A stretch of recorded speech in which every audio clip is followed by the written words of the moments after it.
Item number 6 is the role of the chairperson of the Housing Agency and related matters, in particular on the recently articulated views on homelessness in Ireland. At the request of the Broadcasting and Recording Services, members and visitors in the public gallery are requested to ensure that for the duration of the meeting their mobile phones are turned off completely or switched to airplane, safe or flight mode depending on their device. It is not sufficient to just put your phones on silent mode, as this will maintain a level of interference with the broadcasting system. I would like to welcome Mr. Conor Skehan from the Housing Agency to our meeting today, but just before we begin I wish to draw your attention to the fact that by virtue of section 172I of the Defamation Act 2009, witnesses are protected by absolute privilege in respect of their evidence given to this committee. However, if you are directed by the committee to cease giving evidence in relation to a particular matter and you continue to so do, you are entitled thereafter only to a qualified privilege in respect of your evidence. You are directed that only the evidence connected with the subject matter of these proceedings is to be given, and you are asked to respect the parliamentary practice to the effect that, where possible, you should not criticise nor make charges against any person, persons or entity by name or in such a way as make him, her or it identifiable. Members are reminded of the long-standing parliamentary practice to the effect that they should not comment on, criticise or make charges against a person outside the Houses or an official either by name or in such a way as to make him or her identifiable. Just before we begin, Mr. Skehan, in our private session we agreed to do this in 3 sections if we're under pressure with time. So in order with your opening statement we would take it under the Housing Agency and the roles that they have under that. Next would be your role as chairperson, and then the 3rd section would be your recent articulated views. So I'm hoping that members will adhere to that where possible. So I'd like to call on Mr. Skehan to make your opening statement, please. Thank you very much, members. Cathaoirleach. Just very briefly, just to thank you for the invitation to present here today. The opening statement I've given just sets out the fact that I was appointed chair in 2013 and that the agency currently has 64 staff with an annual budget of 114 million. It deals with a very wide range of issues. I've given detailed descriptions in an attachment, but just to remind people that what we deal with is housing supply services, supporting local authorities in housing management, conducting research, supporting approved housing bodies, operating the regional mortgage to rent scheme, the national mortgage to rent scheme, coordinating national housing policy for people with disability, providing procurement advice and support to local authorities and AHBs, operating the pyrite remediation scheme, regulating the approving housing bodies and providing advice about a big wide range of issues including policy development, technical advice and project management. So we've been very vigorous and very active, and as I said, I've given you an attachment showing what the role of that, the extent of that work is. In my own role as chair, I lead a team, the board, who set the strategy and oversee the implementation of the agency's activities. The roles are guided by our published vision, the missions and values, which identify independent influence, quality expertise, innovation and solution-focused, and respected reputation and collaboration as our core values. They're also attached in detail.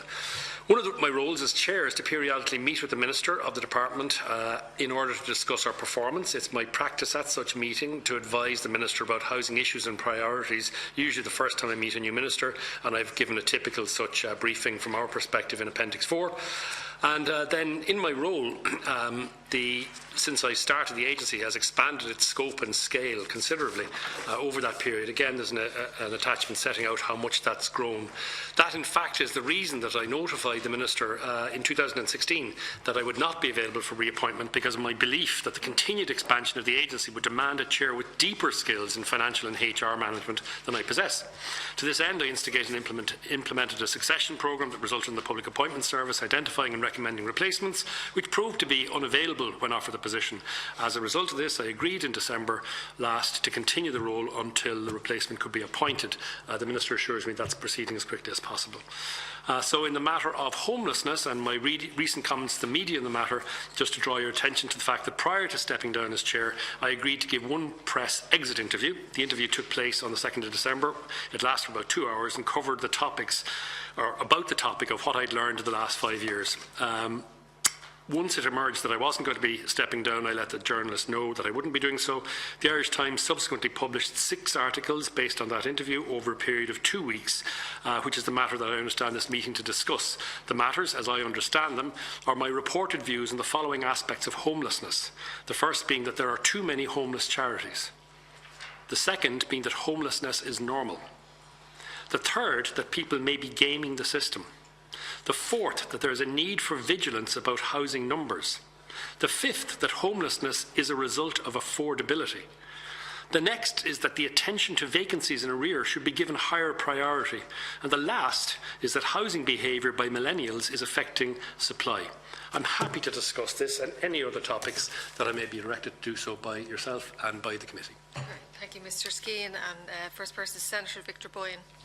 I just want a bit of guidance, Cathaoirleach. I mean, is this just, we can ask any questions at this point, or are you going to take it into three different sections? I'd like to take it into three sections so well, we can really they're slightly get all into detail. intertwined, really, and so, I mean, I'm short, and well, I'm happy to wait my turn then, but I mean, what I have to say mostly is in relation, it relates to the statement that you've clearly mixed all the issues in here yourself, and I was hoping maybe just to comment. Maybe even if you ask the questions in that order.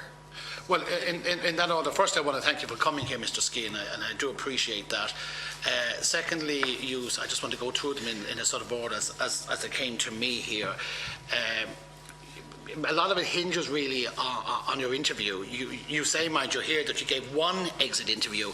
I read a number of press clippings, and I'm saying they're necessary interviews. We gave a very extensive one to the Sunday Business Post, clearly in the Irish Times. There was a lot of interviews, so I just don't quite get this one interview. But anyway, we have to be very specific. Yeah. There was one interview. Okay, And that's a very important point, because we have an enormous amount of commentary here, which is based on the outcome of a single interview. And what's going to be very important, and I'm going to stress it a number of times this afternoon, is the importance to understand that the statements that are being reported repeatedly are the results of a single interview and a single aspect of a single comment, which I'm going to come back to again and again. Could I be let finish? And of course you can, yes. So therefore, you've given, it has been reported that some comments, so I'm going to single out some of these comments, and then you can comment on them when I'm finished. You've given a series of interviews, as my understanding. You targeted homeless charities. You said there was too many of them. You commented in relation, again, I'm open to correction. This is a due process here, and I would like you to correct me if I'm wrong when I'm finished. You talk about the Apollo activists and I'm understanding your quote as saying they were misguided, and I want to know why you think that, and you still think that. And you have said that the homeless crisis is normal. Again, this is my understanding of your commentary, and I have read and played back some of your commentary, and this is what I've taken from it.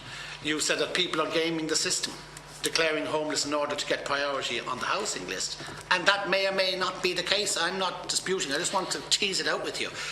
You might also reference government policy. I mean, there was a certain amount of government policy that said people that were homeless were to be prioritised. There was to be quotas in each of the local authorities. So I just wanted, gaming the system. A lot of people found that very offensive. A lot of people discussed it with me and said they found that exceptionally offensive. That somebody in your responsibility, was saying that people were gaming the system. And I'd like to know when it came to your attention when they gamed the system, and what did you do about it if you thought that was the case.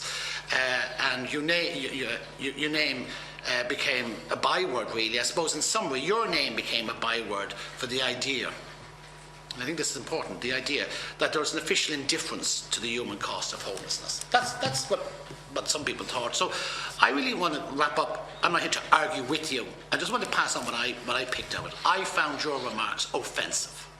People, and I'm not without a home. I met people who were homeless, people in hostels, people who worked in the sector found it offensive, particularly in your position. And I really want to ask you, firstly, to clarify if you did say those comments. And clearly, if you did say them, you gave a lot of thought to it. You're not a man. I would have a lot of respect for you. I've attended conferences where you've addressed. Clearly, you would have given some thought to that. And do you still stand over them? And if so, are you fit even to stay in office at this particular juncture? That's just a view of mine.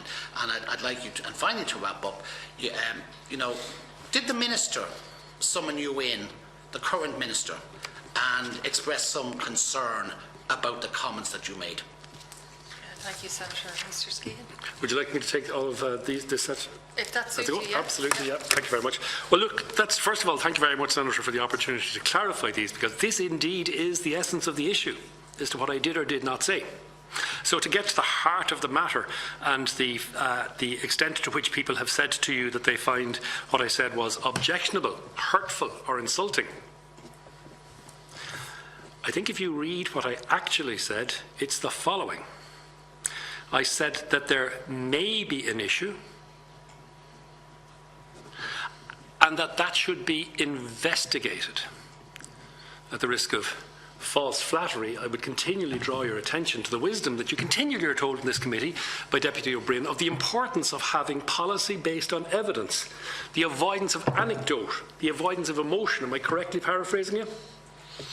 And the importance of doing that rests on a systematic analysis of whether things that are reputed by many people to be taking place are or are not in fact true. So if I'm arriving into this committee, Cathaoirleach, I'm arriving in to say to you that one of the really important pieces of work that this committee have got to do is to find out if these things are true or not. And I have been, as you say, Senator, extremely careful in my words not to say that these things are happening. I'm saying that they may be happening and they should be investigated. And to take it further, I'd like to draw your attention to the following two phrases that have appeared at the same time.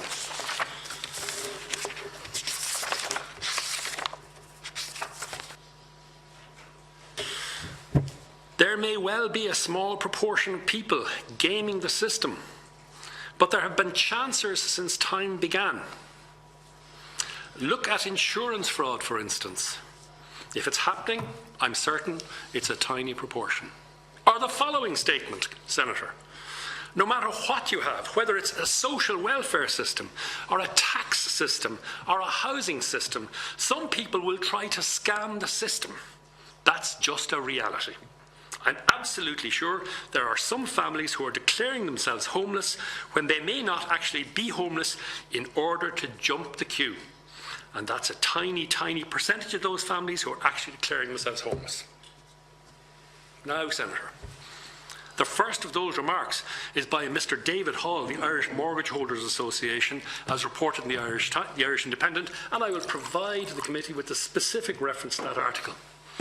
The second one, describing people who are trying to scam the system, is by Father Peter McVeary. These are exactly the same pieces of advice that I provided when I said this may be happening. People may be doing this. If it's happening, it should be investigated. They're the actual words, and I know you're a busy committee. I'm not going to be tedious enough to reread the article out to you, but I think it's extremely important that we understand that that's the context. Now, to go back to your other point, does that answer that part of your question as to what I actually said? That's your view. Yeah. No. Senator, I do not deal in views. I'm here to report facts. These are facts. These are facts. These are facts as reported by extremely reputable commentators on this issue who are saying exactly the same thing word for word. Are we clear about that? Are we clear about that? We have a Cathaoirleach and we have a chairperson. I might ask you, Mr. And there's a Skehan, process how we engage and we don't If you're asking me a question, you have to accept the answer all the way through. No, I don't I might have to ask do you anything. whatever you reference that you might send it on to the committee afterwards. I will, of course. I will, of course, Cathaoirleach. So that's the matter of gaming the system or otherwise. That's the matter of people taking offence at the things I've said or otherwise. Is that completely clear where that's come from and where that's going? In terms of the questions asked about describing homelessness as normal, one of the really important things, again, going back to, sorry, I'm going to keep picking on you, Deputy O'Brien, I'll stop now. One of the really important things for this committee to do is to base policy and decisions on evidence. One of the most normal things done in all fields of human endeavour, and particularly in the field of public policy, is to benchmark, to know how we are doing compared to other things, other places and other sectors. Saying that our homeless issues are normal is a call to examine the ratio of people who are homeless in various different categories in Ireland, compared first of all to other European member states, secondly to other European member states of similar circumstances, and third to do so in the context of homelessness in other parts of the world. That's what normal means. So the calling of people to recognise the levels of homelessness in Ireland, which, again, using the complete statement, I stated that homelessness is a dreadful thing to befall anybody, But we must recognise it goes on everywhere in the world. And it goes on everywhere in the world for more or less the same mix of reasons. And it is only by examining that and seeing it in that context can you, start to direct the Oireachtas' attention towards policies that are likely to be effective, as opposed to those that are merely based on anecdote and emotion. That's the point of drawing attention to that. I can't read my scrawly handwriting, so I've forgotten or overlooked something of what you've asked. Senator, forgive me. I've talked about normal, I've talked about gaming the system, I've talked about people taking offence. Oh yes, did the Minister summon me to express his displeasure? On the contrary. The Minister made a public statement that people like chairs are appointed and valued for the provision of independent advice, which, as he said, he may or may not agree with. But that's our role, particularly in an agency that are specifically mandated to be independent, to tell people what they need to hear, which may not always be what they want to hear. Does that answer your question, Senator? Senator Boyne, is there any other clarifications you would like? No, I suppose you still clearly, you just might just confirm in a word, do you still stand over these comments? I stand over the comments that these issues, the issues to do with people describing themselves as homeless in order to obtain advantage on the housing waiting list, that there appears to be a body of evidence that that's taking place. And I'm saying to you, as the responsible committee, that you should investigate this. Mr. Skehan, if you have evidence of that, you might send that on to the committee. I'll do more than that. The committee yes. then can look into that. Is that okay with the committee? Yep. Just to say, I have to go, unfortunately, because the housing is in the Senate. As you can imagine, the Minister of English is there, and I've undertaken to speak on that. So, thank you very much. And thank you, Mr. Senator, and thank you very much for the opportunity to clarify this. It's a very important thing for me to have had that opportunity. I agree. Appreciate it. Thanks, Victor. Deputy O'Byrne. Thanks very much, Chair, and Conor, thanks very much for coming in. And I suppose just a couple of initial comments. First of all, I'm a strong defender of free speech, and I think people have a right to express their opinions and their views, and I wouldn't try and curtail that. But I suppose, likewise, the rest of us have a right to respond to those publicly. And I also think people in public bodies should express those views, even when they don't necessarily coincide with politicians in opposition or in government. Having said all that, it is my view, and when I commented on all of this publicly over the Christmas and the New Year, I tried to be very measured in my remarks, and I tried to be as accurate in commenting on what you actually said as opposed to what some other people then misreported you as saying, so I have no difficulty with your description. But there is a difference between, in my opinion, yourself and David Hall and Peter McVerry, in the sense that you chair a body who are tasked with providing independent and evidence-based research to government. Your body is very influential, and on the particular issue of potential strategic presenters into the homeless system, your organisation has been very influential in influencing a very significant decision of government. So that makes things that you or other members of the agency, whether on the board or staff members, particularly significant in that context, and I'll come back to that in a moment. Let me make two initial responses, however, to two of the comments you made. I happen to think there are too many homeless organisations. There are lots of people in the homeless sector who think there are too many homeless organisations. I suppose part of the reason for that is because the failure of the state, in many respects, for a long period of time, meant that the voluntary sector, often charities and religious organisations, had to step in and provide those services. But you made another comment in relation to voluntary service providers, where you were saying that they should have performance indicators. They already have performance indicators. Their service level agreements require them to do that. And in fact, the reporting requirements have become very, very onerous. So I want to put that on the record, because that is an important, I think, for people in the voluntary sector that I spoke to, they had no great difficulty with you commenting on the number. I mean, we have over 40 homeless service providers in the city and county of Dublin. It was the specific issue of performance indicators which are there, and in fact we've just had revelations that another state agency was trying to put in additional elements to their service level agreements which would have been detrimental to all of this. On the issue of normal, my view is this: normal, as I understand the word, has a tendency to mean something that's not exceptional. That's something that's a normal way of doing things, or common, or typical. And while there's no doubt that every society has homelessness, or certainly every modern industrial society has homelessness, the levels of homelessness that we've experienced in recent years, particularly child homelessness, are exceptional. And that's not my view, that's the view of the Fianza study, the cross-country comparison. It's the view of the OECD study. So the concern many of us had when the word normal was used was it sounded like there was a suggestion that this wasn't exceptional and this was typical. If your intention was to say homelessness is a problem in lots and lots of places, and therefore on that basis it's not unusual here, I have no difficulty with that. But that's not the way it came across in the particular interview.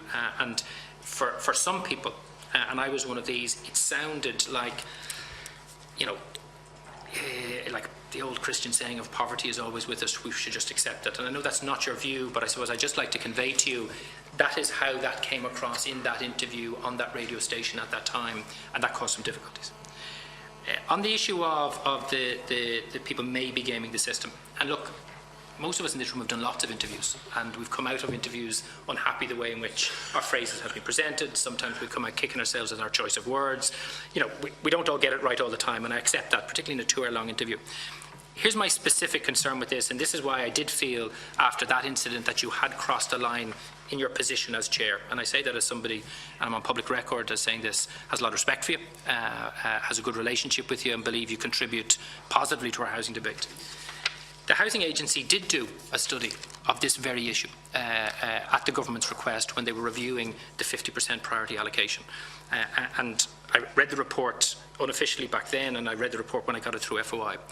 And while it says that people may be gaming the system, it says that this may be an issue, it says that there is anecdotal evidence, it presents no evidence whatsoever to support the idea that it is actually happening now in our housing system.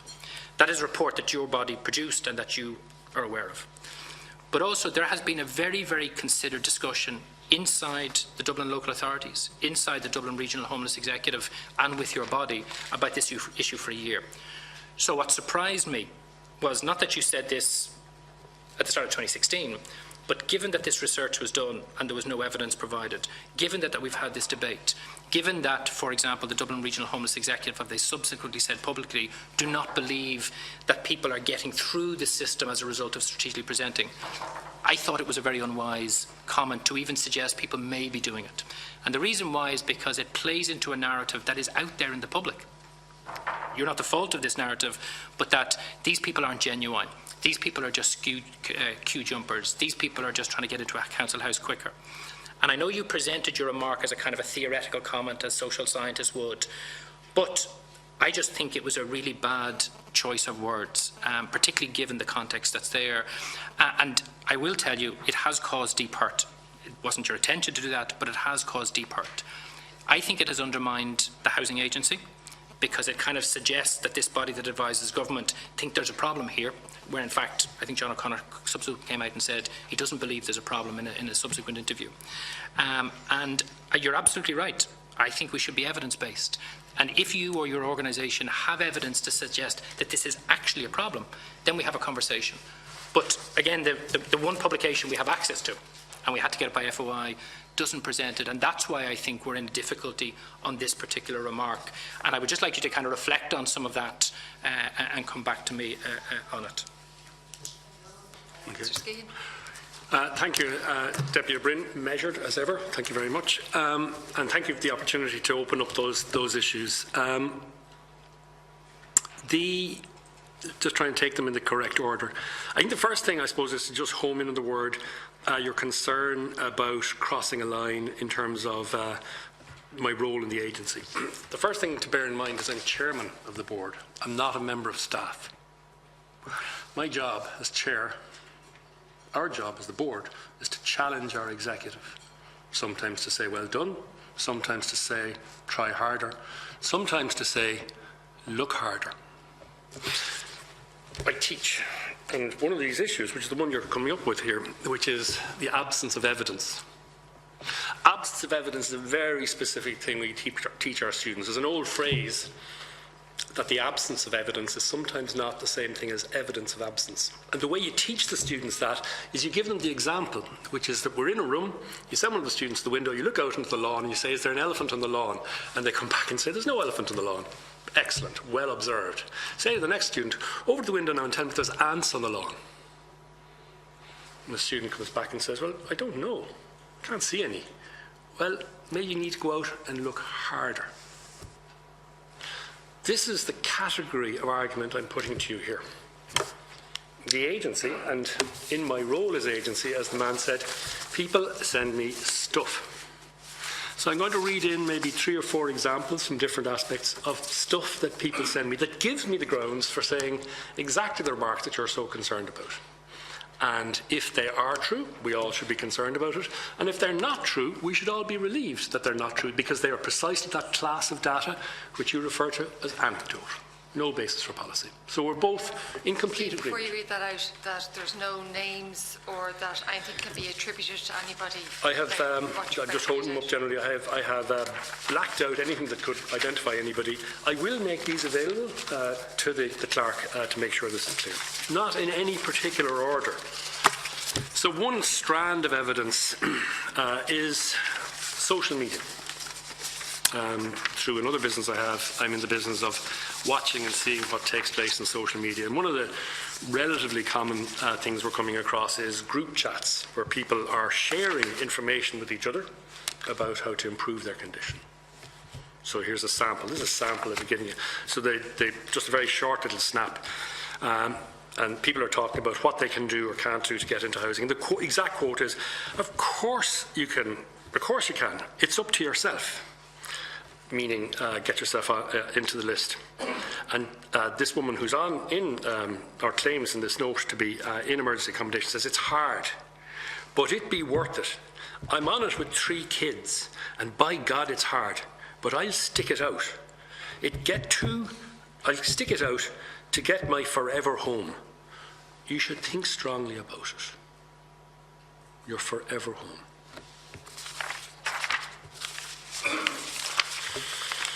This is meeting minutes from Fingal County Council last Tuesday the 16th. Item number 5, housing numbers. Is this okay? This is an official record. It's from the minutes of the meeting, is it? It's an official record. And it's out in the public record? It's in the public record, and I have taken the care forensically to check this with the Chief Executive, Paul Reid, that's in order for me to deliver this. Okay. Is that completely clear? Question, Councillor K. Redmond, A10400417, that the Chief Executive reports how many of those currently counted in Fingal's homeless housing list have been offered an accommodation option and turned it down. Please provide the answer with an up-to-date total number on the list for comparison. Reply. There are 7,961 housing applicants on the council's housing list, with 413 families deemed to be homeless or at risk of homeless. 68 offers of accommodation were refused in 2017. 36 of which related to applicants in homeless circumstances. So that's specific. This is the type of stuff that Deputy Bryn rightly demands that we base our decisions on. Third item, which again I will give to you, this is one where I've been specifically told I can use this person's name, and I've specifically checked with the county manager that it's in order. It's a county councillor's name, and it's specifically addressed to me, and I've specifically been told I can use it at this. So is that acceptable? I won't read the person's name out just now. It's in the public domain already, is it? No, it's not. This person has sent it to me. So out of an abundance of caution. Name off it. Fine. Yeah. Well, in that case, what I'll do is I'll synopsise it, because we don't have a huge amount of time, but essentially they say that there are 3 case studies that would be of assistance on the basis of personal experience of councillor. Now, again, to be really clear, I went back and checked this with the county manager afterwards. And the county manager confirmed that these are the case. Case number 1, a young woman who had been living with her father in council accommodation contacted me in the latter half of last year. A problem arose. Her father had no permission to be allowed to stay with him. She found herself becoming homeless and contacted myself and other councillors in our electoral area. The problem was resolved, and the council advised that she could remain living with her father. She was most disappointed at this. Because of the difficulty with her father, he would no longer allow her to live with him. The council agreed to provide emergency accommodation in a nearby hotel. She only stayed in the hotel room for 1 week and then moved back to her family home, and now uses the hotel room to meet her partner a few nights a week, but as far as she's concerned, she's now living in emergency accommodation. The lady is counted on our housing figures when nothing could be further from the truth. This is the information I'm being sent. I would be remiss, Cahirlock, in my role if I did not challenge my executive to find out, is this true? Case 2, a young lady approached me 2 years ago and she told me she was homeless and sleeping in her car with her 3 children under the age of 7. She'd been living in a council house with her father and claimed he was being physically abusive to her, and her partner said they had to leave the home. I asked, could she stay with her mother, who was in another council house close by? She told me she had not spoken to her mother in years and there was no chance of getting her mother to agree to this. I attended the council meeting with her partner and her children. It was impossible for the meeting to be held because the children were very noisy. I arranged a meeting the following day. To my surprise, she called her mother, who arrived in the car and took the children home and arranged with her daughter to see her at the house later. When I questioned her about this, she told me in relation to her mother that she'd been told that this was the best way for her to enter emergency accommodation. She had a council house 6 months later. This is what I am being told. This is what I'm being asked to draw to your attention. Case number 3, some months back, at the launch of yet another fundraising drive by a homeless charity, I watched a video of a young child struggle with steps on a bed and breakfast because he was in temporary accommodation. It was an appalling sight and one that was viewed over 500,000 times on YouTube. When I realised this child was a member of a homeless family from Fingal, I approached our executive and sought an explanation as to how this was happening in our watch. It was only then I learned that this family had been offered alternative accommodation, including a brand new 3-bedroom specially adopted home in a new development. And it was refused because it was a 10-minute bus journey from where they'd hoped to secure a home. The same family also refused a transfer to a hotel nearby where they could have had a room adapted for people with special needs. But this was not close enough to her mother's home. Now, this next piece, to the heart of looking for evidence harder. When the facts of this case were brought to me by RTE and the Irish Independent, they both investigated and confirmed the story, both indicating they were anxious to run it. They both then reverted and advised to me it was too dangerous legally to deal with this story.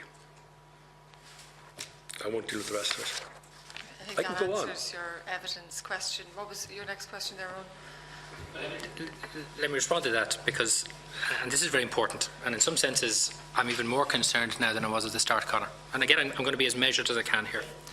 So first of all, third-party accounts of very complex family situations aren't evidence. And I'm not disputing that the person who sent you those emails may believe that, but that is not evidence of people gaming the system. That's somebody's interpretation of a set of circumstances. I mean, your first quote, for example, of a young woman in social media, none of us know from that account, was this person made homeless from a notice to quit from a landlord? Was there abuse in the family relationship or family circumstances? And the implication is that somehow, and I was on a radio show recently talking about this, and I think a very similar social media post was used by an interviewer. The implication was this person isn't really genuinely in there, when that's clearly not evidenced from the information that you've given. But I go back to what I say. You see, I hear all the time all sorts of things. I hear a mother with 1 child can easily get a 3-bedroom house in the local authority area in which I live. It's not true. And I go and check whenever I'm told, and I look at the complexity of the situation, I realise.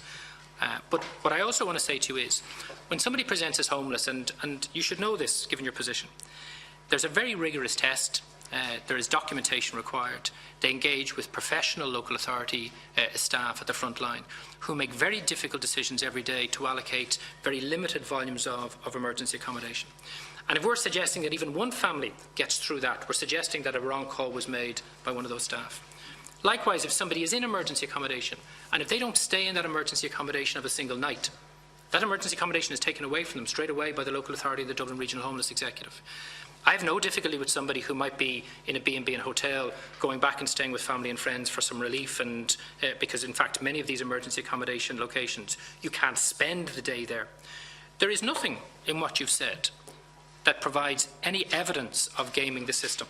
It does say that there are, particularly the councillor that you mentioned and whoever the other individual who presented you, think there's a problem.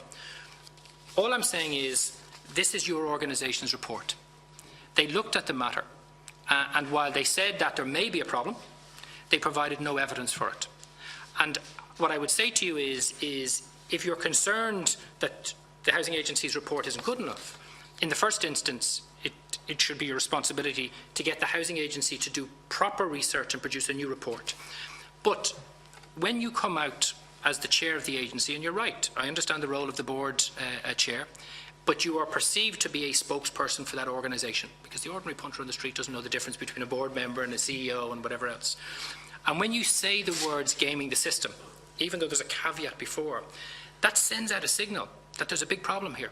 And nothing what you've said suggests that there is a problem. There may be, there are some people who think there are, there's some speculation or whatever. So I just think it was incredibly ill-advised. And I say that with the greatest of respect to you. And I would ask you in the period of time that you're left in the chair to please, particularly given the vulnerability of families who are in emergency accommodation, particularly given the hard work of local authority staff and NGO staff working at the front line, please be thoughtful in how you use these words, because for a social scientist in a university lecture, most of what you said is fine. Back out in the world of families dealing with homelessness and workers dealing with the stress of trying to respond adequately, those same rational, logical social scientist conversations can be deeply hurtful and can feed into a narrative that in fact a lot of these people are in there just trying to short-circuit a long housing waiting list and are turning down properties. And this is my final point. I don't have a difficulty with someone turning down an offer of accommodation if the reasons are legitimate. If they are legitimate.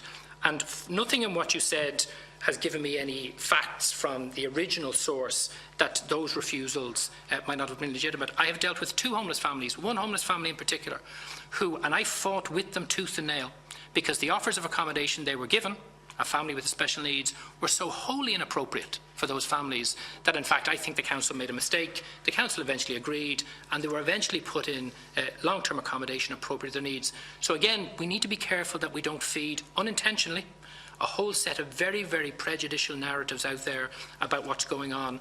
And I think if those few emails and posts are the basis of you making the claim, I think that's very disappointing, Conor, particularly given the fact that you're a very smart man who understands the need for evidence, and your own organisation, who's done a report, hasn't provided any.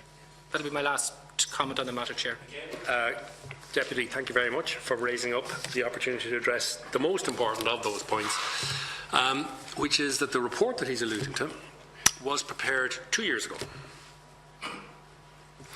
It was prepared because our main client group, the Housing Authorities of Ireland, as soon as the new initiative came out to allocate the proportion of social housing to homeless as was laid out, we immediately had red flags raised the length and breadth of the country by our client housing authorities, saying that this could unwittingly give rise to people seeking to move from a conventional housing list into an accommodation list.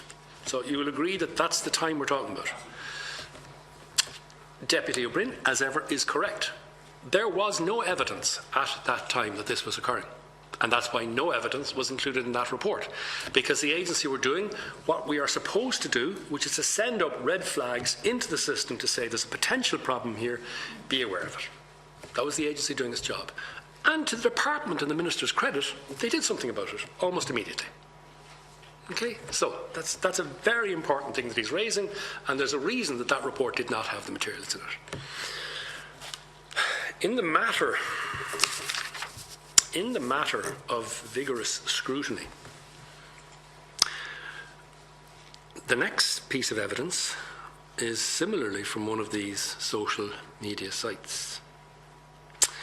And this is why we need to look for something other than elephants. This is why it may be so difficult to spot the ants.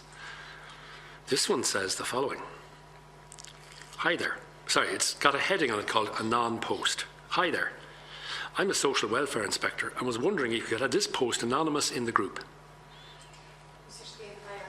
Because I have to make sure we remain orderly, relevant and fair, and that alludes to somebody's job, so we might be best if you don't proceed with that one. Okay, fine. And we might just stick with the report that Deputy O'Brien was talking about, and the rate of refusals that you mentioned there, have we a reason behind those refusals? Is that evidence given? All I have is the evidence given in the manager's formal response on the 14th of June, But it was or this within, January. So for anybody who's watching, when people are offered a home, whether it's suitable or not, it is normally in their preferred location, as in their first location that they're offered. And it is a 1, a 2, a 3 bed, whatever they have applied for. And once it's in accordance with what they have applied for and they have refused it and it's in the preferred area, they're the stats and the rationale that we need to understand why they're refusing them. And again, I'd say the same thing, that that's the type of evidence we need to bring out. Yeah. Okay. Clarification. Emergency offers of accommodation when somebody's in homeless accommodation aren't made on the same basis. So that very, very often somebody will be offered accommodation not in their area of preference, but so far away from their area of preference and family support networks that it is not an appropriate offer, and that's an important distinction to make. And increasingly, for example, my own local authority has 2 areas of choice, so it's not like people get to choose a housing estate. You either have north of the Naas Road or south of the Naas Road. So that's why, for example, there are occasions where somebody's in emergency accommodation, they get an offer of accommodation, but when you look at the details of the family and the offer, it is wholly inappropriate. So it's not that they're choosing to turn something down. It does not meet often very complex and important needs and family support networks of those individuals. That's just... And the evidence and data that the committee probably should proceed, just in order for us to inform policy going forward, that we have that kind of information, albeit it's a minority situation, but that kind of evidence would help with policy going forward. Was there any questions you didn't have answered there, Owen? Just one very small point, yes. Conor's absolutely right, the report was 2016, and the logic of the report was there was a dramatic rise in the increase in families presenting as homeless. What Conor didn't mention, but I'm sure it was an oversight, that was also the period of time where we had a dramatic increase in the number of landlords increasing rents, but before we had an adequate response from government, so there was a crisis in the rental sector. The consequence of that report, notwithstanding the fact that no evidence was provided for strategic presenters, was that the 50% priority allocation was allowed to lapse. And in all 4 of the Dublin local authorities, the 50% dropped, some to 20, some to 25, some to 30. What's very important to state for the record is the number of families presenting as homeless, notwithstanding that the original suspicion that led to the calling for the report, the rise, continued to rise despite the fact that the priority system fell. And of course that was because of the rental crisis continuing to spiral out of control. We're now in a situation where many local authorities who have never applied a priority allocation system are seeing very dramatic rises in family homelessness. Now, none of that is conclusive evidence, but all of that is very important context to actually say the suggestion, and it's only a suggestion contained in the 2016 report, that there is a link between the number of family presenters and the availability of a 50% priority allocation is not only not conclusive, but it's counterproved by the fact that those increasing levels continued after the withdrawal of the 50% in Dublin and in those counties that have never had a priority allocation. So just a general point. Bring Deputy Barry in, and you might answer with Deputy Barry. Thank you, Chair. I would like to ask Mr. Skehan about what his presentation described as recently articulated views. And I had intended to focus on recently articulated views about homelessness being normal, comments made last year, and about gaming the system, comments made last year.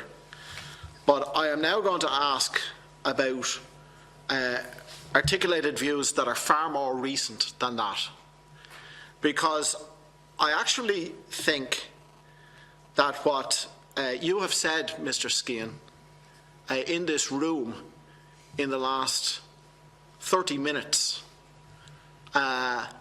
is not only continuing down the path of your normal comments and your gaming the system comments, but actually have brought things to an even more serious point than we were when the invitation to attend this committee was first invited to you, sent to you.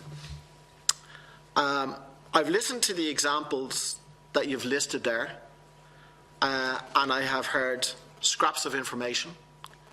I have heard hearsay. I have not heard anything that would constitute real, hard, serious evidence that would stand up the line of argument that you're making here. I have heard people who are in very difficult and vulnerable positions being wheeled out as examples. You mentioned not one, but two young women who are in difficult relationships with their father, one of whom the issue of physical abuse was part of the issue. You have done it whilst engaged in a particular action, and that action is to defend your position from the criticism that you've received in recent times.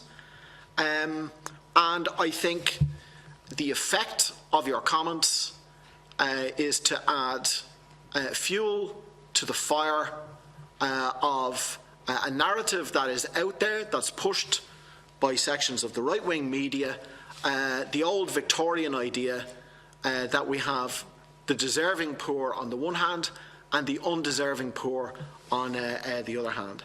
And I think your comments actually add fuel to the fire of prejudice and backward attitudes towards people who find themselves in a very difficult position within our society.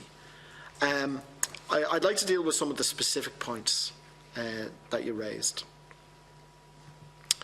I'll just look at my notes here briefly.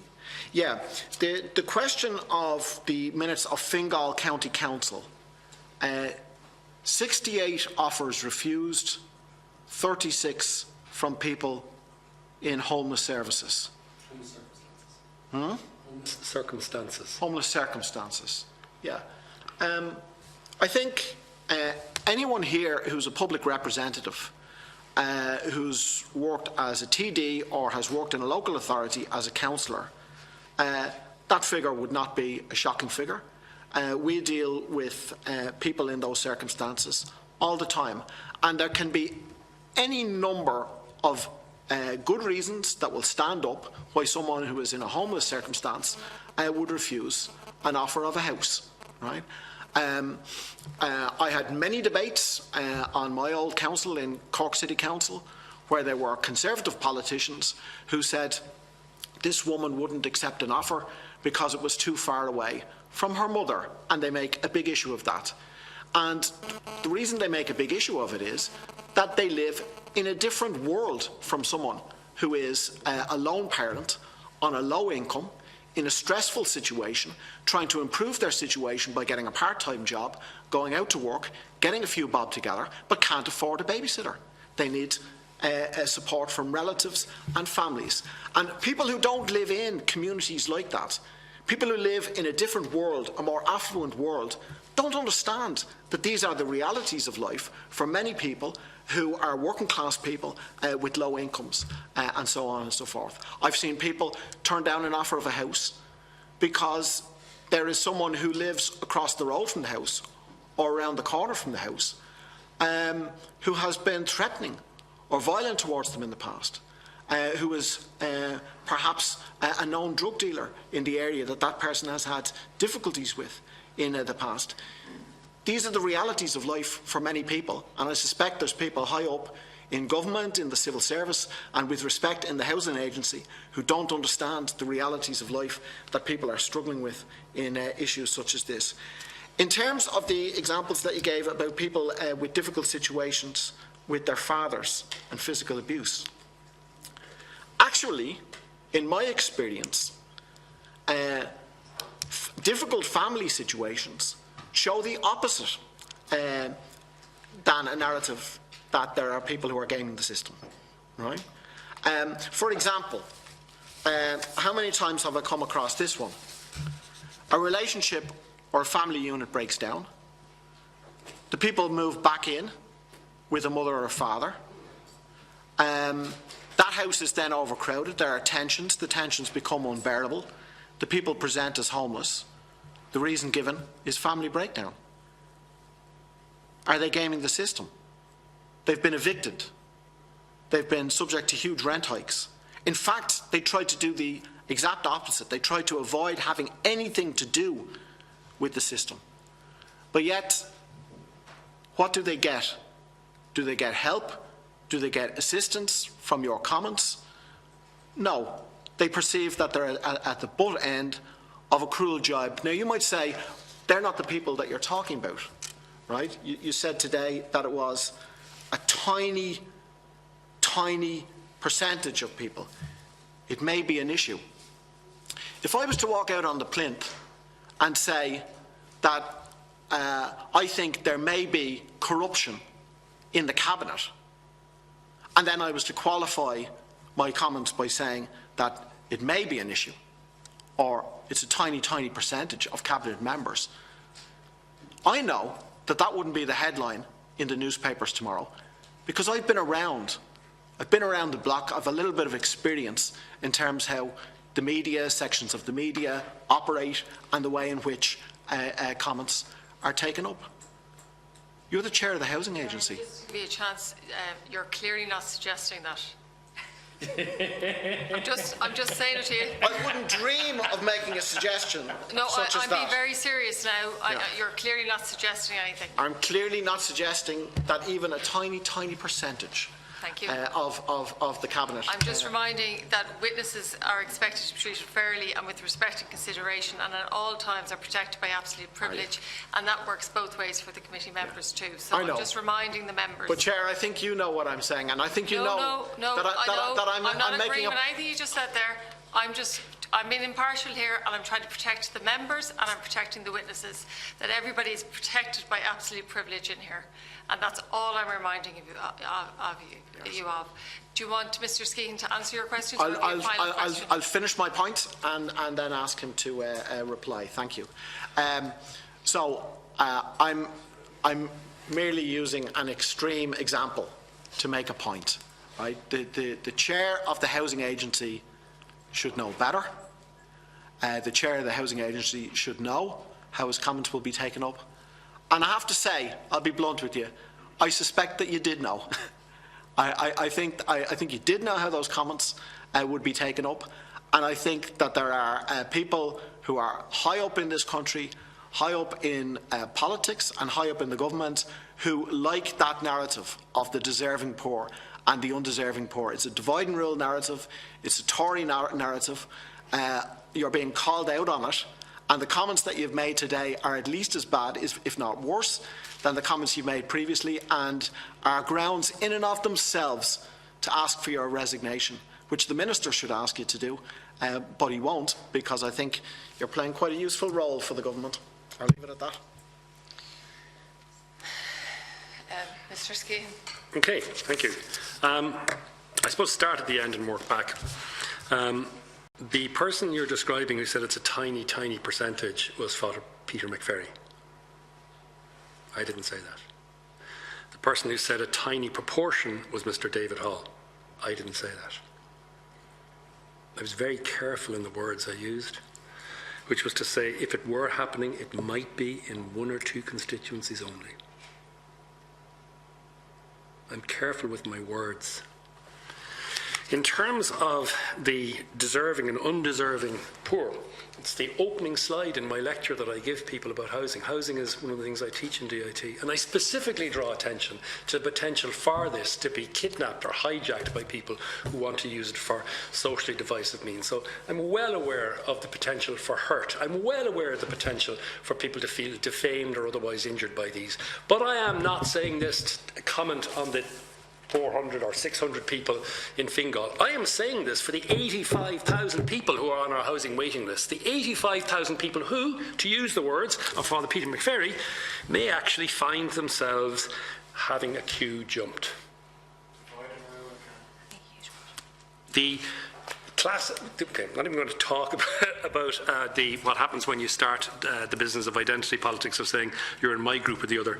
The whole point of drawing attention to this is the housing agency's remit is all of housing, everything in housing, and that's everybody who's in need of social housing, and to make sure that everybody who's in social housing is treated fairly and is given a fair opportunity. That's the concern of the agency, is the 100% and not the 1% causing a distortion. That's the words that's used in the application of social policy.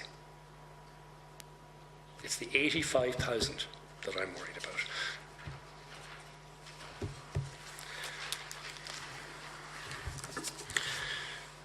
In terms of, as you say, defending my position, far from it. I have literally nothing to lose. I'm in here to defend those 85,000. I'm in here to make those statements to make sure that the majority of people who are entitled to, and whom we as a society should be very proud of, are provided with social housing, are dealt with equitably and fairly. We're a fantastically good country. We deal with people who are in need. When we get out into the business of proportion and we look at some states of the United States where a significant proportion of the population of the entire state live in trailer homes, that's the kind of thing we can and should be proud of, is the 100,000 units of social accommodation that we provide every year. Can always do better. We have a list of 85,000. It's down from 91,000 last year to 85,000 this year. It's going the right direction. It will never be good enough. It will never be good enough. On a point of information, just a point of clarification. No, Deputy Barry, he didn't interrupt you, so just let him finish his remarks and I'll let you back in. I've no problem letting you back in. So the point is that we are dealing with the majority of the people who are in those circumstances to make sure that the system is worked as equitably, efficiently and fairly as possible, and to make sure that the needs of all of the people who are entitled to and who we should be proud of are provided with social housing get what they're entitled to and get it as efficiently as possible. That's who we're all serving. That's it. Right, Deputy Barry, clarification, is it? Yes. I would like Mr. Skehan to clarify his comments about hundreds of thousands of people living in trailer parks in various states in the United States of America. That is not the position here, and that it's... That's not what he said. That's the clarification. I'll ask Mr. Skehan to clarify. Sorry, if I could just finish my point, Chair, right? Yeah. I haven't finished asking my question. I took it from what Mr. Skehan said, is that we should be proud of the fact that we don't have that scenario here. And I'm asking him, does he think it's appropriate, as Chair of the Housing Agency, at a time when we've got more than 8,000 in emergency accommodation, including a record 3,000 plus children, that he's saying that we should be proud that we don't have hundreds of thousands of people living in trailer parks like in the United States? That's an incredible comment. Really is. It's an offensive comment. I'll ask him to clarify, but that is not what I took from your comments, Mr. Skehan, if you want to clarify that. Deputy Barry is correct. A housing list is a normal means of allocating social housing. It's a system like a conveyor belt. People come onto it and move off it. We would like people to be on it for as little time as possible, we as a society, and we would like there to be as few people on it as possible as a society. That is a normal way of allocating resources. You are absolutely correct. None of us should be proud of the fact that we've got people in emergency accommodation in this country. It's called emergency for a reason. It means that aspect of the system is not working. And I would not like for a second to anyone record or understand or believe that I think that is in any way normal or acceptable. And all of us have got to try to increase our endeavours to make sure that that particular category is removed as quickly as possible. There isn't a hair's breadth of difference between us and that, Deputy. Thank you. Thank Mr. Skehan for coming before the committee and seeking to clarify comments that he made, or the context in which he made them and the way in which they were interpreted. Insofar as my reaction to the comment about gaming the system and the subsequent comments that we've heard today, the Minister is where the buck stops from an accountability perspective. And when he said in the public domain that there was no evidence to suggest that, I'll accept his word and leave it at that, if that's okay. In relation to the homelessness being normal and the right and the expectation and to investigate the situation in other countries and to compare and contrast our figures as against theirs. I see there's nothing wrong with doing that. There could be a lot to gain from doing that, but I'd simply ask that when the comparison is made, that you qualify that comparison with like figures, insofar as the methodology in the way in which figures are compiled in some countries differ than the way they're compiled here, and it might suit some quarters to give the impression that it's all done in a similar way, and therefore you can say it's normal. That's far from the case, and I wish you could acknowledge that, and so as that's clarified too. Just two other issues, and they relate to another point that you made altogether, and I don't think it was even in the context of that interview that you mentioned, or the articles that you mentioned. You said at one stage that the point at which starts a crisis and the one thing that makes them worse is data being produced by people who have skin in the game. We now have people saying we need up to 50,000 houses a year, and that is rubbish. That was the quote. You now see the likes of Davies, Goodbody's, the American Chamber of Commerce, and they put the figure that's required to meet the demand at 40 to 50,000. The ESRI says 35 to 40. The only organisation that believes the demand is 20 to 25 appears to be the Housing Agency. So I'd ask you to reiterate your confidence in that figure being the one to which we should aspire to, rather than the 50,000. Finally, can you confirm that you acted in an advisory capacity to Phil Hogan while he was in opposition? And if so, do you believe that the scale of that involvement with that party in some way colours your viewpoints in public statements? I'd imagine not, but you need to clarify that. And in doing so, I think you could acknowledge that it is open to that connection being drawn upon, and can consequently lead to the assertion that Deputy Barry referred to. And it's understandable if that assertion is made on foot of that connection. And this, sorry, just to clarify the last part, if that's okay. The assertion about the undeserving poor. Oh, yes, okay. And it be, okay. That's your final question. Yeah. Mr. Skehan. You have the gift of brevity, so you've packed a lot into those 5 questions, so I'll do the best I can to get back in the correct order. Correct me if I leave anything out.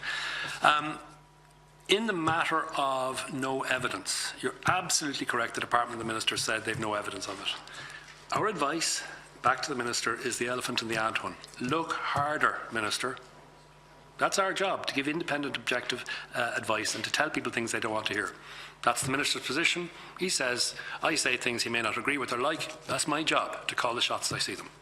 End of? That's that one, because that's clear. Question number 2, normalising homelessness. I can do nothing except agree with you. I think it's a very important point that you've made, which is that using international comparisons as benchmarks is absolutely riven through with difficulties of having comparators across the line. And as public commentary has been made, particularly by advocates for the housing charities, that some countries, for instance, count people couchsurfing as being homeless. Some people count someone living beyond a certain amount of time with their parents as being homelessness. And it is a problem that bedevils the system. You're absolutely correct. And again, one of the things we're pointing out is the need for us to have access to those types of international comparators. So no game, no contest. You're absolutely correct. That nobody should infer that our crisis, and it is a crisis, is normal, and back that up with fact-based evidence that is built on sand. No, that statement is a misconstrual of what I've just said. There are major housing crises in every major European country at this point in time. If I could bring you in the cover of the Frankfurter Zeitung, you would see that homelessness is a huge crisis in German cities. We all can speak English. We can read the English newspapers at the moment. Theresa May 2 weeks ago said she was giving a priority to dealing with homelessness above dealing with Brexit. That's how big it is in Britain. Okay? It's a huge issue all over Europe for more or less the same suite of reasons. We're not unique. So be a little bit careful about having mixing the two things. I am agreeing with you completely that there is a need for a standardised way of examining it. But I am not agreeing with you that our levels of homelessness are out of step. And if you think they are difficult in Europe, you'd want to go to a few major cities of the United States. I don't doubt that, but I was elected. Staggering. I was elected to Laois Offaly, and that's my priority, and I have a responsibility as a spokesperson for my party from a national perspective. Come back to that one. So point taken. We're not disagreeing about that. The next one, data, skin in the game. One of the most certain ways to bring about a housing crisis is to have an oversupply of unwanted dwellings. I shouldn't have to go into any more detail in this particular chamber as to how that has affected the country of Ireland. In 2008, we built 98,000 units in Ireland. As a result of the oversupply, the market for housing dried up. People who had borrowed money to buy and build those lost their money to such a degree that this country experienced one of the most catastrophic falls ever experienced by a Western European democracy. The primary cause is inaccurate data that is not delivered on time. The mechanism for bringing about a collapse of a housing market is people continuing to invest in a market long after the demand has dried up. The agency have specifically been mandated by the government to produce an annual housing needs assessment. And we do it every year because of the complexity of housing and those changing numbers. Our current estimate is certainly between 20 and 25,000 per annum.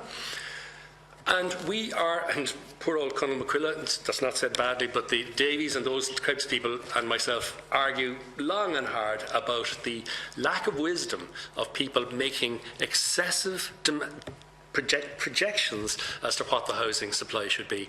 And I won't name any of the people that you mentioned a few minutes ago who produced projections, but they are all the same people who told us we were going to have a soft landing. They're all the same people who told us. The SRI don't have skin in the game.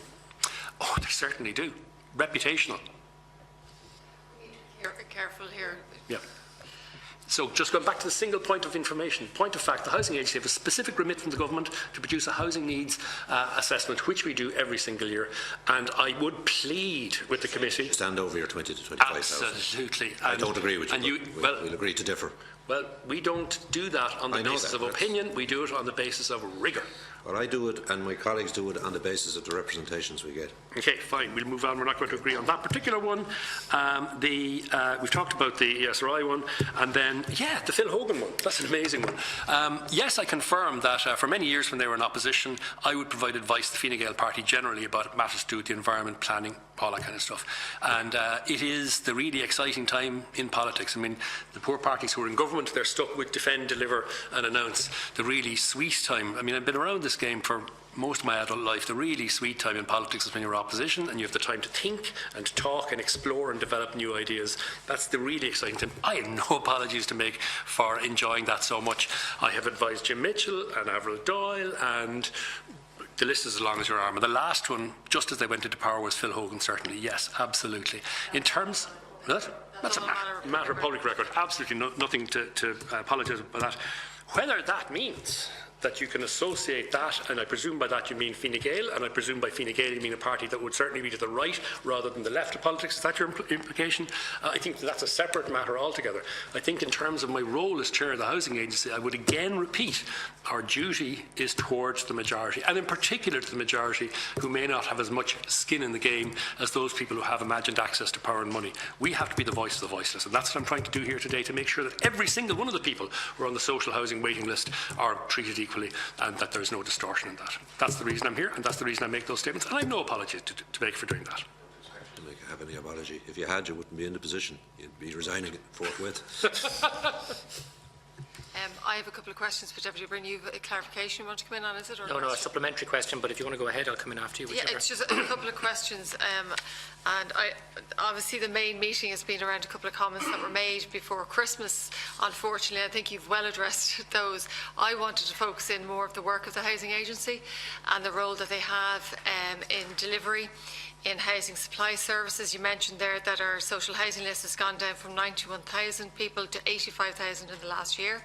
I don't think that, I obviously know that, and the members probably know that, but good news stories like that never obviously hit the press. I want to know how you support local authorities in the roles, their management functions. I'd like a little bit more information around that. Part of that. How you support local authorities in their housing management functions. Yeah. Also in supporting AHBs, in what way do you support them? In what role do you support them? I'd like more information around the mortgage to rent scheme. I know it was slow to get off the ground, but obviously you've had good success in recent time in that area, and it's something that I think we want to explore much further and put more emphasis on in that area. And I think it's getting to the root of the problem more so than dealing with the symptoms. So I'd like to hear more about the mortgage to rent scheme, the role that you have in the regulation of approved housing bodies, and what's coming down the line. Deputy Byrne might want more information on that as well. We have a meeting coming up on the reclassification of approved housing bodies, just your views around that. And there's a couple of supplementaries. If I have time, I'll ask after. But do you want to ask a couple of questions at the same time? I'll just throw them in quickly here. and data accuracy is one of those things that we talk about a lot here. The recently announced government housing needs assessment figures that 80,000+ is for June or July this year. I have subsequent figures, or sorry, June or July of last year, should I say. I have subsequent figures from every local authority under FOI of the same net need figures from September, and they're 99,000. So I wouldn't get too excited that there's been as big a drop as they say. What I would also say, however, is we have 32,000 households on HAP, which is a short-term response to their particular housing situation. We have 20,000 households on RAS. So you could argue that we have a gross housing need of about 130,000. The reason I'm saying that is because all of us in here represent all of those people in our constituencies. I'm in a constituency where we have over 4,000 households on the waiting list just for Dublin Midwest, and maybe 200 to 2,500 families in emergency accommodation. So we all absolutely want to ensure the system is fair. It's also important to emphasise the significant majority of those people who exit emergency accommodation don't go into a council house. In fact, if you look at the most recent data, the majority of them go back into the private rental sector through the housing assistance payment. So just in case anybody listening or watching thinks that people are automatically getting access to council houses. It's also important to stress, if you look at Focus Ireland's most recent research via the intake team, because they have the data, that the key driver of families into homelessness is notices to quit. That the rental crisis is still driving, and whereas the Dublin Regional Homeless Executive has said that family breakdown is the largest reason, they've only asked people what was the last address they have. The homeless, the Focus Ireland, go back 3 addresses. So a large number of those families who were coming from family breakdown got a notice to quit, chose not to go down the homeless route because they understand the grave difficulties for them and their children, went into family accommodation that was unsustainable. I only want to say those things because they're all kind of counter evidences to the theory that some people think that there is a gaming of the system. My one question is this: given that you strongly believe that the 2016 report from the Housing Agency is out of date, Can you tell me at what point you put in a formal request to the housing agency to do a further study based on the anecdotal information that you were getting?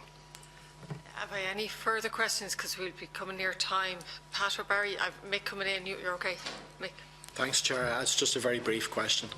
Mr. Skehan, you provided the committee with a variety of information and sources to back up the idea that there's questions, at least, about people gaming the system. Some of that information was from sources related to social media.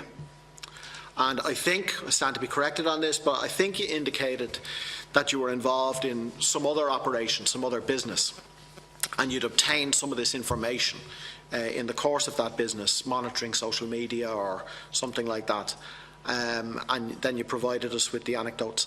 Can you tell the committee what is the other business exactly that you're involved in that gave you access to this information, and do you think it was appropriate that it would be shared in this forum today? I'll also ask Mr. Skehan, any evidence that you think is relative to this committee, obviously leaving names off it, if you think it's beneficial to us in forming policy that we're going to make as a committee, I'd ask that you might send it and we can circulate it to the members if that's suitable. Okay. Is it okay with everybody if I take the Caherlich's questions first, go to Deputy Bryn, then Deputy Barry, in that order, if that's okay? Okay, so starting at the beginning, the work of the agency with the AHBs and the local authorities runs a very broad spectrum. So it runs from giving them research, which we've heard about at the moment, giving practical support. So, for instance, when HAP was being introduced, we would have worked very closely with the local authorities, starting in Limerick City, out into Limerick County, out into etc., trying to find out what the flaws were in the system and correct them and move forward. It's a pretty good model, by the way, just for you as a committee, of introducing the HAP one. It's a very, very good model for introducing a new process coming from legislation where you don't assume the thing is going to be perfect on day one, and you gradually roll it out, find out what the problems in the system are, expand it, and when it eventually hits a place the size of Dublin, then you've actually experienced quite a lot of the issues that need to be resolved. They're never perfect, but I mean that's the type of role the housing agency work very closely. And in terms of work for the local authorities and the AHBs, you also work at the other end, at the financing end, helping people to secure financing, helping local authorities with sites that they may have acquired, and we look after those with them. With the AHBs, we also assist in again, I probably don't have to say this to this committee, but a lot of the stuff that really makes a difference with housing is really slow, boring stuff that nobody's interested, such as AHB regulation. So AHBs, being able to access international finance, one of the big problems for them is being able to show that they're monitored and supervised by somebody. So it was one of those really tedious bureaucratic things to set up the whole regulation and registration of AHBs and inspect and monitor and certify them, and that's done now. So that's the type of stuff we do as well. So we're helping them with direct money, with direct advice, but with the really subtle infrastructural work again. Also, the work of this committee here is to make sure that that type of really slow background work goes on, and the data gathering that I keep on talking about is part of that as well. So housing, the city manager in Dublin has this great phrase which he draws attention to. It's a phrase from social sciences called a wicked problem, and he says housing is a wicked problem. And wicked doesn't mean wicked like we'd say it in Dublin. Wicked means something where all of the parts are incredibly intertwined, and a change in one will affect the other. And so unfortunately your remit is to deal with that incredibly complex mixture of issues, all of which data, regulation, social attitudes, social expectations, national policy, all come together, and each one as they change affects the other. So we're trying to deal with those. So that's the AHB. In terms of each of those systems, again, going back to the mortgage to rent, the complexity of housing and the variety of expectations and demands are so vast that I think there's a huge lesson to be learned from that. And it kind of ties back in with Deputy O'Brien's question, which is that the reality is that there are three major strands of provision that go from the direct provision through to the HAS and the HAP and the RAS. And people will float in and out between those. You're absolutely right. They will be capable of having figures. It's not just the business about playing figures like this is something that is prone to being exploited. And Deputy Bryn is absolutely right to say we have to continue to look at the big picture and not fool ourselves, not to be complacent in terms of saying, look, the housing list is going down while ignoring the fact that something else is going up elsewhere. The likes of HAP and RAS, they may be there for other reasons. Those deputies from rural areas will know that housing assistance payment is not always for an apartment, it's not always for a house in an estate. Many houses in rural areas are paid for by housing assistance payments and for reasons to do with communities and what people want or not want to do in terms of admitting what their financial statements are. They'll avail of that. So it's a very, very complex issue over a very wide range of areas. I'm speeding up a little bit here because I see we're at 4:30 and I don't want to get between you and the end of your day. So I can come back in more detail, but the next one, to take Deputy Bryn's point, I think that, the point he's making about the reasons, about the complexity, the overlap between those three is absolutely correct. And I think just to amplify what he's saying there, the kind of work that you're doing in Focus Ireland is exactly the type of work that needs to be done. That complexity of realising that somebody, when they eventually reach a stage of presentation, if I can use that word, you often have to understand that somebody, for instance, may have had a problem in their family because prior to that they were moved to unsuitable or not large enough accommodation, which pushes a stress on a family. Is that a fair summary of what can sometimes happen? And then you're pushed in and it's a cascade down, and we need to do that type of work. We will all agree to disagree that the Eastern Region Homeless Executive study of the reasons for homelessness go into flux. They change from time to time, and all of this data is like something you write on water. It's changing all the time, and that's why it's not good enough to do studies once. And you're absolutely right about the need to ask the agency to go back and do a further study. These studies have to be done and then done again and then done again and again and again. We're never going to arrive in a situation of perfect data to make perfect decisions. So while on the one hand I'm saying Deputy Bryn is dead right to say we have to have evidence-led, the evidence will never give us all the answers. And going back to Deputy Cowan's point about, for instance, the international comparisons, you're also dead right about that. That's always going to change. It's always going to be in flux. All we can do is our best, run to catch up with where the data is, but we'll always be behind. So again, going back to the international housing comparisons, people had a field day saying that it was based on out-of-date information. Of course it's based on out-of-date information. It's census information. Census information covers a period of 2011 to 2016 or whatever it is. So you're always going to be running to catch up with census data. It's normal. It's tough. It's normal. We've got to make decisions and make brave decisions based on the best data that's available to us. So yes, going back to your question, your last question is, should a further study be called for? Yes. My question was, when did you ask the housing agency to conduct a further study, given that you were of the view that the 26 study was out of date? Yeah, or are you saying you have never actually asked them to do that study? Never asked the housing agency to do any studies. What we have is we have... do you not think it would have been more appropriate to ask them before floating the idea publicly if you were dissatisfied with the 2016 report? Would that not have been more sensible as the chair of the body? No, just to be really clear, we have, among other roles, a research function. We have a wonderful research officer, David Silkin. David presents the board with his research priorities for the coming 12, 18 months. And again, it's a rolling programme. And I wouldn't always agree with what David's priorities are, but that's David's job, is to tell us what he thinks we need to be looking at, and he presents them to us every year as a board, and we accept and move on with it. That's David's job, and he's really good at it. Given your concern about the possibility of gaming the system, and giving your view that the 2016 report was out of date, and telling me that part of the job of the board is to challenge the agency, you had actually never asked the agency to conduct a follow-up report on this issue. You want to see the list of things? It's a yes or no question. It's not a yes or no question. The list of things that we put on David every year, and they're basically in accordance with the priorities. David, what are you doing to study vacancy? David, what are you doing to study affordability? And the list is there, and they're the list. They're the list. And I think I gave you a copy of the list of priorities. There are priorities. Make no apologies for having priorities. That's good management. Give clear steer to the board. No to my question. Deputy Bryn, you're a scallywag. It's not a no to your question. And then, Deputy Barry, the social media stuff. I'm the chairman of an organisation or a company that helps people protect their reputations online. And in doing that, people who are involved in social media, they sign up for us, and we monitor what's called Risk Eye. We monitor what they do to see if they're getting in trouble, and if they are, to give them advice how to get out of it. And occasionally information like this gets what's called entrained. So you're watching a site because, say for instance, a beauty blogger is getting herself in trouble because she's made outrageous claims and people are giving out to her about it, and that kind of stuff crops up. It's called entrainment. It's entrained with a big long flow of stuff you're looking at. Does that answer the question? And the name of the company is? Sorry, we actually... Oh yeah. Yeah.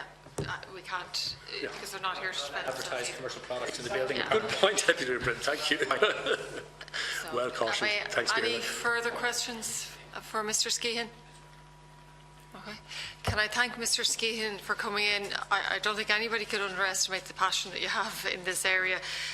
Can I thank you for the manner in which you came in and you answered all the questions that were put before you. If there is information that you think is relevant to this committee that we can make informed policy going forward, I would appreciate it as the chair, and then we could forward it on to the members, and it might actually inform our work programme as well into the future. Subject to the advice of the clerk, because it's a sensitive issue, and if it's okay with you, I'll check that I've framed it correctly before doing so, if that's okay, just to make sure we're square. And we'll possibly ask you to come in again if that's okay. A lot of information The there. Minister assures me I'm going to be gone sooner rather than later. So I mean, my request to him was to relieve me of this burden, as I said a long time ago, and he assures me that it's going to happen sooner rather than later. So this may be the last time in front of you. And before I go, just to emphasise again that in the bloody lectures that I give the students, I point out these committees are the anvil of the Oireachtas. This is incredibly important work ye do. As we saw in the Rebuilding Ireland, the majority of the content of the Rebuilding Ireland document came out of this committee. So you guys have got to get it right. You've got to listen to Deputy O'Brien. You've got to have data. You've got to have evidence from the full spectrum of people. I'm sorry for that rant, but you've got to do it. The work is too important to be fed by anecdotes and emotions. It's way too important. Thank you, Mr. Skehan. So can I thank you for your attendance today and wish you well. And can I thank the members for attending today as well. This meeting is now adjourned, and the next meeting of the Joint Commission will be held on Thursday the 8th of February at 9:30 about the reclassification of approved housing agencies.